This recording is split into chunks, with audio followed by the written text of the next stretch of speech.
Hello, and thank you for joining us. This is Ron Davis, the CEO of Tenacity, and today I'm going to interview Mike Housman. Dr. Housman is a luminary in the space of people analytics, and he's here to help us think a little better about how to measure the effect of our investments when we make investments in our people. He's a thought leader in what keeps people on the job longer and what enables them to perform better. He's published in dozens of peer-reviewed journals and large major public sources like the New York Times, the Wall Street Journal, the Economist, and the Atlantic. In fact, in 2014, he was named a game changer by Workforce Magazine for his research. Dr. Housman has his master's and PhD in applied economics and managerial science from Wharton at the University of Pennsylvania, and started off getting his bachelor's at Harvard University. Thanks, Mike, for joining us today. Yeah, thanks, Ron, for having me. Absolutely, absolutely. It's my pleasure. So as I said, I've invited you to come share some insights with our audience. So I want to start with this, which is call centers have tons of data and really not a lot of tools for using it, right? They've got all these analytical tools, but really analytical tools just means here's a spreadsheet with a bunch of information. I'm hoping you can help us get better at that. So why don't you start off by telling us what got you interested in workforce analytics? Yeah, and it's a fascinating topic, and we'll get to the reporting and BI tools, but I got interested in workforce analytics partially in studying grad school. I'd studied a lot of organizational behavior and culture, focusing specifically on healthcare organizations and looking at how when people work well together and they get along and there's a culture of psychological safety, fewer bad things happen, medication errors, wrong site surgeries, really bad stuff. Oh, interesting. Yeah, it's fascinating. It's very concrete impact on whether people live or die.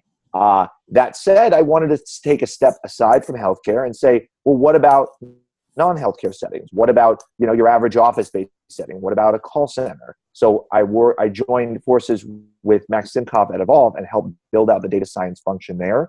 And we're really focused on applying predictive analytics to workforce decisions, especially hiring decisions, to help people, to help organizations hire the right people under the theory that if you hire the right person, you train them properly, you manage them appropriately, you get so much more out of them and be more enriching engagement and relationship on both sides of the equation.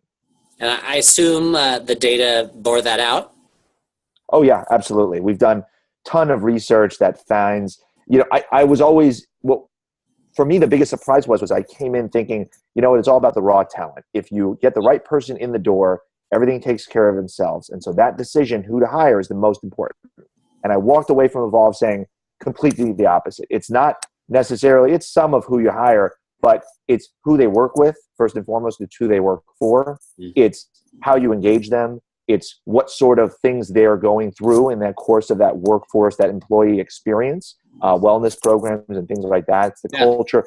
All of those things statistically matter a lot more than just who it is that walks in the door. And so it realigned my perceptions, and it makes a lot of sense. Solutions like Tenacity are really focused on those later stages of the employee life cycle and not just on let's evaluate someone's resume in a more effective way.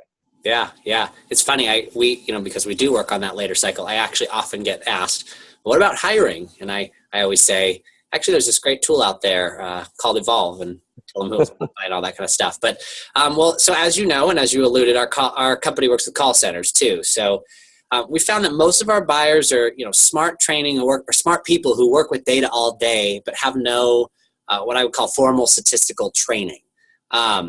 They're intelligent enough to be skeptical about claims that people make. Oh, this will do that. This will produce an ROI, but they don't actually have a lot of tools for actually identifying cause and effect in their data. So they're walking around with these reams of spreadsheets and data everywhere, but they're kind of lost in it. They can't really use it very well. So to give you an example, one thing we see a lot is people using what I call before and after measurements, right? Say you want to test a CSAT improvement class. Hey, is the CSAT improvement class going to help improve CSAT? So they might start the program in January and see if their CSAT scores improve. And they assume, hey, it went up, so the program helped. Can you tell me if that's a problem, why that might be a problem? Yeah, so first off, it's good to be at least thinking in a before and after type of way. So at least tracking changes longitudinally is a step up from thinking about it cross-sectionally. That means we're thinking about how it's changing over time. So it's not all bad. However, there are some problems when you start to make inferences over time. And one of those problems may be that the adoption of some sort of class or implementation of some change may coincide with other things that are going on within that employee, that call center, right? We may have adopted another program around the same time. We may have hired people that are very focused on improving CSAT, right? We may even have really weather going on at that period of time when we happen to implement that program. And all of those things, unfortunately, influence CSAT.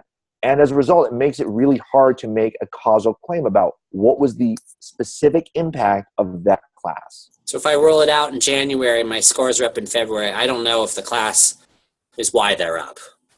Exactly. It doesn't necessarily refute what you're saying. No. If you see the scores go up, it's entirely possible the class was partially attributable to that. But the actual impact of the class could be greater or less than what you're actually seeing in the data. You just don't know, basically.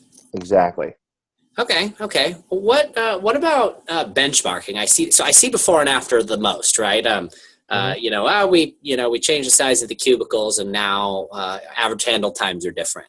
So cubicles fix handle time, and I always kind of ask the questions. I like the weather example. Are you sure it wasn't the weather? Did the weather change? Which is basically we don't know, right? What pushes all these outcomes up or down? But what about benchmarking? So say you put the CSAT class in Tempe, and you've got a similar center, answering the same kind of calls in Jacksonville, and you compare the effect. Maybe the CSAT score goes up a little bit in Tempe. What would that tell you? Did the CSAT score class improve scores or not? I hate to say it, the answer is, again, it's maybe, right? So the good news about doing benchmarking and comparing one center to another is now we're actually starting to get at some of the things that might have driven both centers up or down at the same time, right? Think about corporate initiatives, or maybe we just had performance reviews, or maybe there's something that's going on in corporate that's impacting both offices, right? They happen to also decide that they were going to offer free lunches on Tuesday in both, whatever the case may be. So now we're actually, because we're looking at the two centers in comparison to one another, we're eliminating the impact of things that are occurring concurrently in both of those offices. Okay. But there's still probably things going on different in Tempe than there are in, what was the other location? Jacksonville. Mississippi. Yeah. So they're in two different locations. Once again, the weather could have an impact. There could be a different set of policies in Tempe that there are in Jacksonville. So it at least helps us get at some of those. Remember, if there's all sorts of stuff that can have an impact, now we're taking stuff off the table, but we haven't really isolated the true impact of that class. Yeah, as you say that, I think about back to something you said earlier, which is that people matter so much. I mean, you have different managers, right, on the ground in Tempe and Jacksonville too, right? Or they may have turned over or something like that. So you could have very different group dynamics, different cultures. Yeah, there are things, even if it's from the same company, answering the same calls, it could be different. That's helpful. And actually, we see this in BPOs. I hadn't thought of this, but a lot of BPOs have a lot of legacy systems, right? Because they've bought up other companies. So they're actually often using different technology to answer the same calls. Okay. That's helpful. So it's rough too, though, right? So if you can't do before and after, and you can't do benchmarking, you've pretty much eliminated the usual toolbox. Do you need a doctoral degree in statistics from Princeton to figure this out? So the good news is you don't. There are still some tricks and tools that are left that can help us get at that notion of like, what's the true impact of this CSAT class? Okay. And some of them involve, let's say we focus on one center, right? So we're not looking at differences across centers. And let's look at the same pool of employees that are walking in the same door every day and sitting in different cubicles, but within the same general location and office place. And we can start to potentially design what I would call an A/B test, right? Which is an experiment, right? The gold standard in the sciences is a randomized controlled experiment where I randomly assign subjects to either a control group or a treatment group. The problem when you're talking about the workforce is you can't do that very easily because people talk, right? You can't just say, okay, I always tell people when we're trying to figure out the impact of different wages on someone's performance, You can't assign randomly half the population of working employees and say, okay, you get a $5 raise, you don't get a raise. Yeah. The two are going to talk to one another, and people Anarchy. are not going to be happy. Yeah, exactly. Yeah. So the same is true here. Look, unfortunately, because we can't do this in experiment, we can't be, treating employees like we would rats in a laboratory.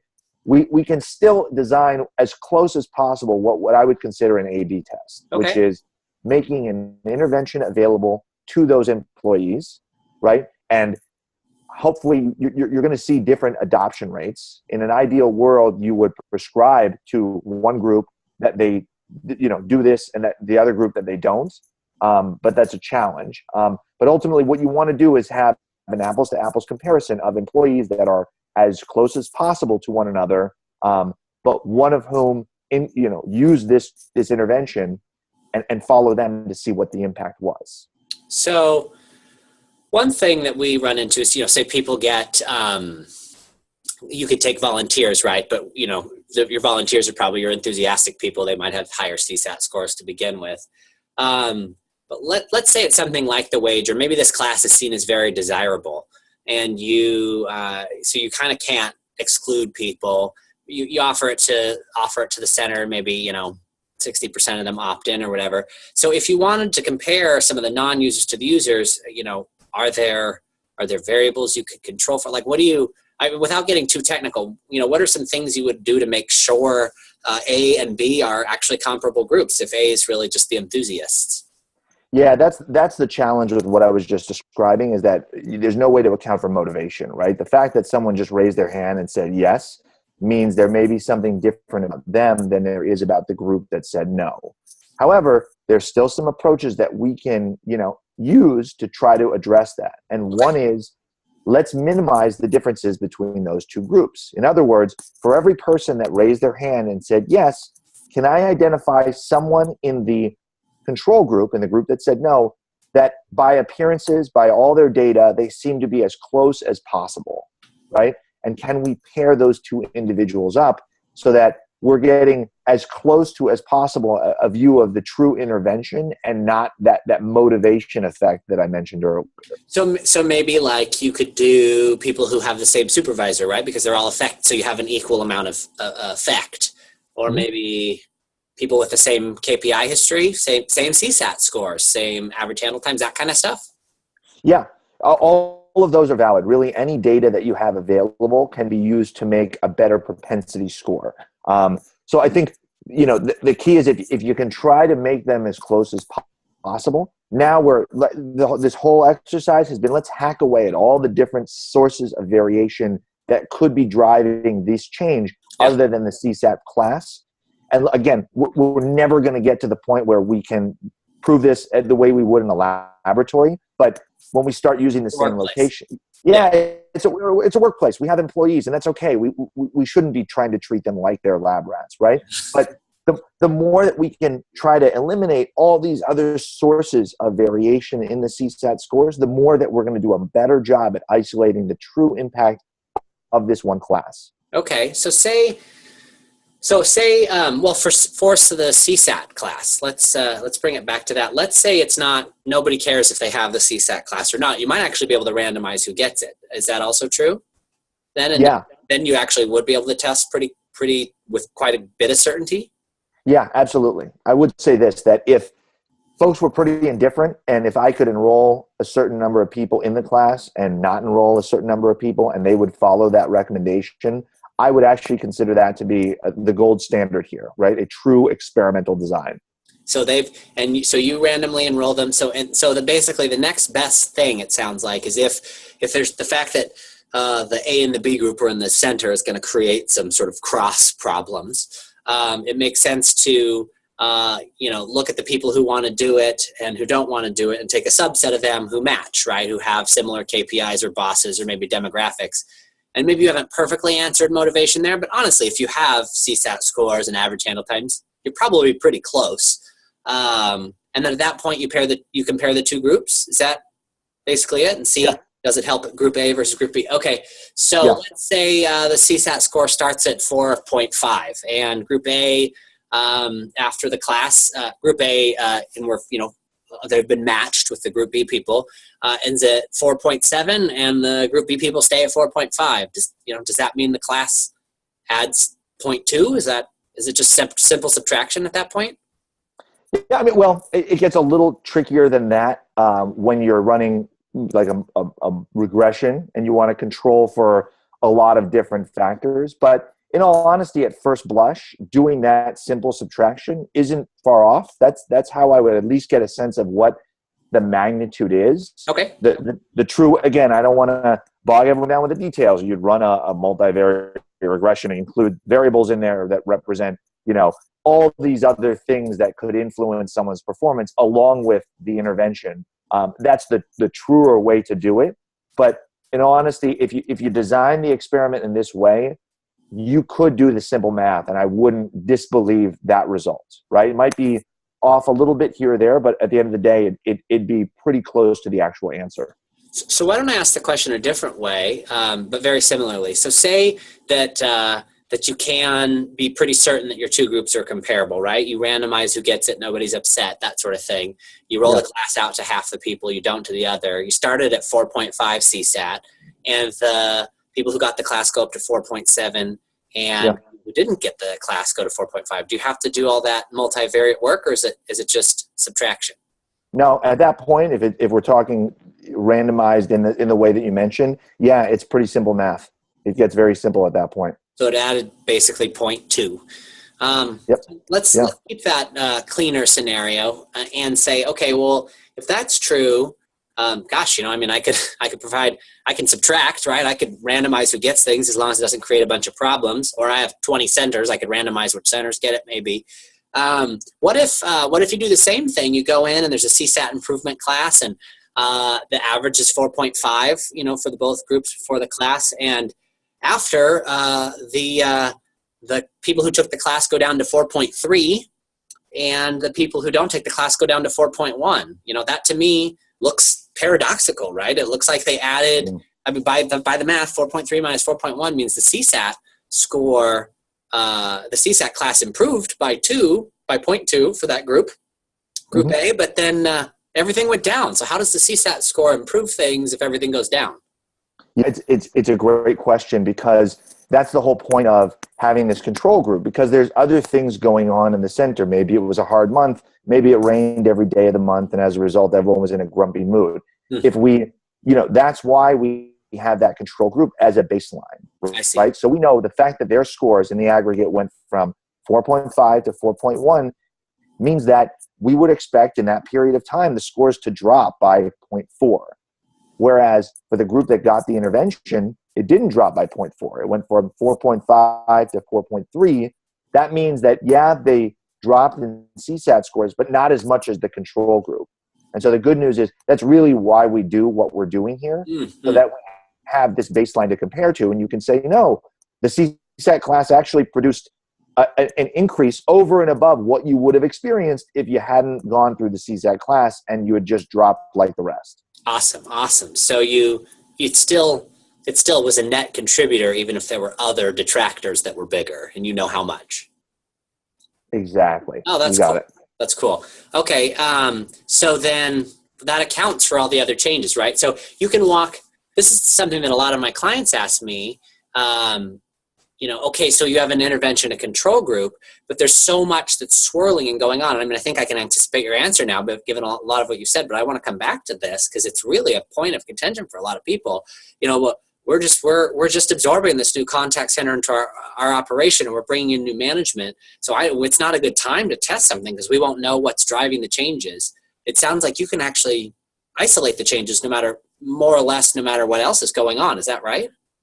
Yeah, exactly. It's the same as the example we just talked about, which is there could be a lot of other things going on, but if you implement this experiment, this test in the right way, if you design it in the right way, you'll get a very high fidelity measure of the true impact of this class, regardless of what is going on around. And I like to emphasize that, the funny thing about econometrics, not to get on my sort of academic high horse, but the funny thing about econometrics is there are all these tools for handling situations where you can't design an experiment, right? We're given data after the fact. We have to come up with clever ways to handle it. But in a case like this where you're seeing through an intervention, you can design those conditions and you don't have to do all that sort of fancy math work. Exactly. Yeah. That's the dream. The only reason we do what we do as economists is because we rarely get the opportunity to say, you know what, let's test something out with part of the population. Right. Yeah. Can you imagine convincing a president or something? Why don't we roll out this economic policy for, okay, fair enough. Yeah. That makes sense. So what about practical advice? Some of the words you've used are big, but I think you've really boiled it down well, which is, divide the group in half if you can. If it's not going to cause problems for the people who don't get the test, and then, compare how they do going forward. But there's still some, there were some of these cases that are on the edge where it might be hard to do that. And so you have to do some, making sure the variables match and all that kind of stuff.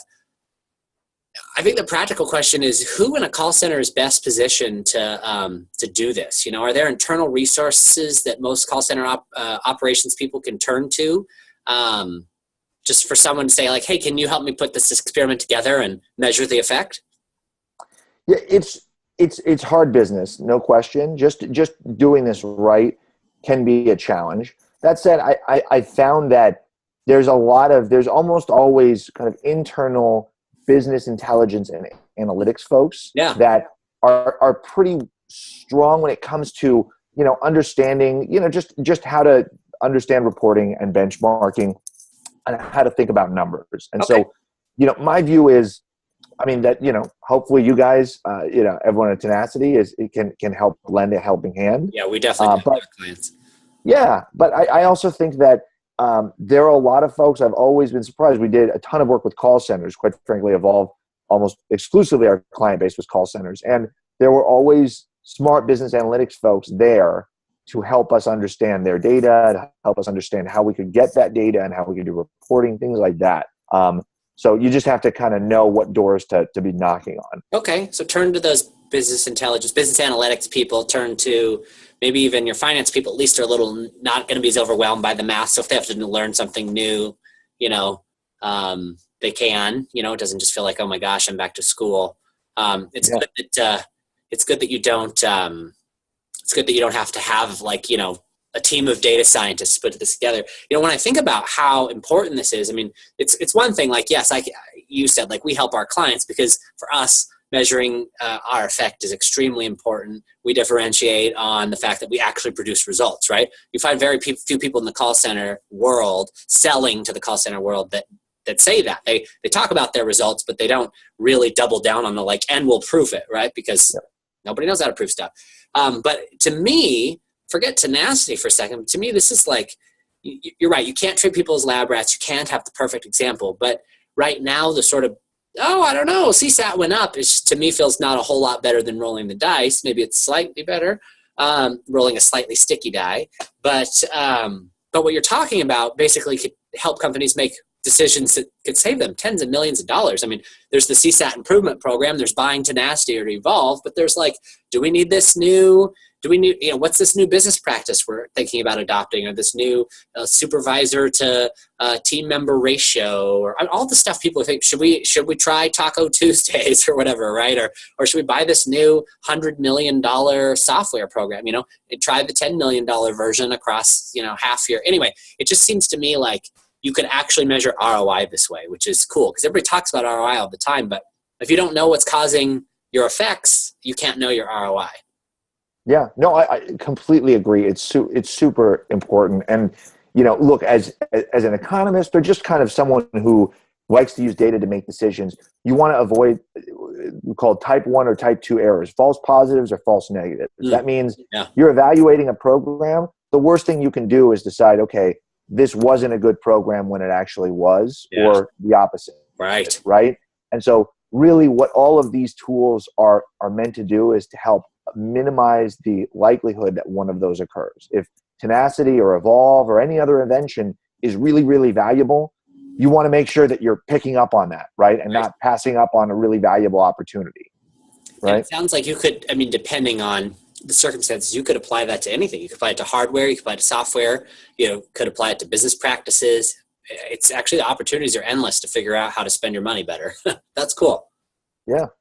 Well, Absolutely. hey, I really appreciate this. I've spoken to a lot of call center people who are overwhelmed by this topic, and I think this will be actually a very direct, usable tool for a lot of them, or it will be the first step toward actually really just getting someone in their organization to design simple experiments that can save them millions potentially, or at least tens of thousands of dollars at the least. And so you have made the world a little bit better place today. Hopefully a lot of people will get to see this and learn from it. Thank you so much for joining us. Yeah, thanks so much. It was a lot of fun. Yeah, thank you. Mhm.